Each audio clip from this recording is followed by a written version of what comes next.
A few years ago, we at eLumen developed this course for Le Bonheur Children's Hospital.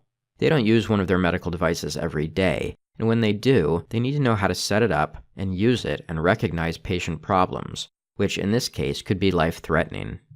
Being prepared is a must, so this course is taken within an onboarding program they have, and then periodically as a refresher course. It covers the ins and outs of the device and puts the nurse in situations where they need to problem solve and make decisions through a series of branching scenarios to ultimately know how best to help the patient.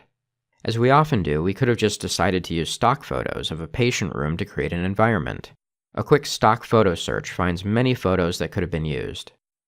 But these nurses know their hospital, and they know their patient rooms and feel very comfortable within them. So I don't want to start their experience off by throwing them into a new location that they first have to get familiar with and then get comfortable with. So we had the opportunity to go to the hospital and spend just a little bit of time taking photos of one of their patient rooms. They had one of their nursing simulation mannequins that they are also familiar with in place of the patient. You don't have to be a professional photographer, just do a little planning and the web is full of sites to help you take better photographs. We did edit the photos a bit, removing some of the extra things in the room, not enough to change the environment, but enough to focus them in on some of the key elements in the scene. And public service announcement.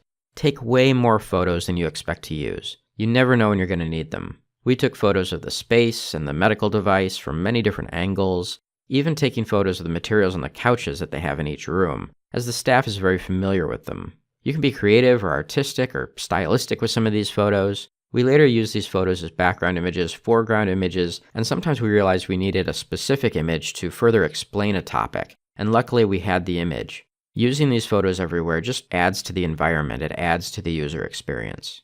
These photos also make sure that you won't have a disconnect between, for instance, this level here that they use, and this one, which I found online. You don't want someone taking your course, then going to work and being confused because what they have is different from what you presented. Finally, I want to mention branding. Always read the brand guidelines, if of course they're available, to know how you can continue the brand through your own project. The hospital has a nice brand, and we wanted to use that brand throughout our own project. For instance, we can use this little stitching pattern that you see around the logo, as well as this red color, on any button throughout the course. Again, all these little things add up. We ended up having very positive feedback on this course. We heard directly from several of the staff that they felt very at home in their own hospital as they went through the training. It's one thing to see that the course met its e-learning objectives. It's another to hear from the users themselves that they really enjoyed taking the course and that it was a good experience for them. If you have your own approaches to bringing a bit of reality into your own e-learning experiences, please comment below. Thanks for watching and happy e-learning.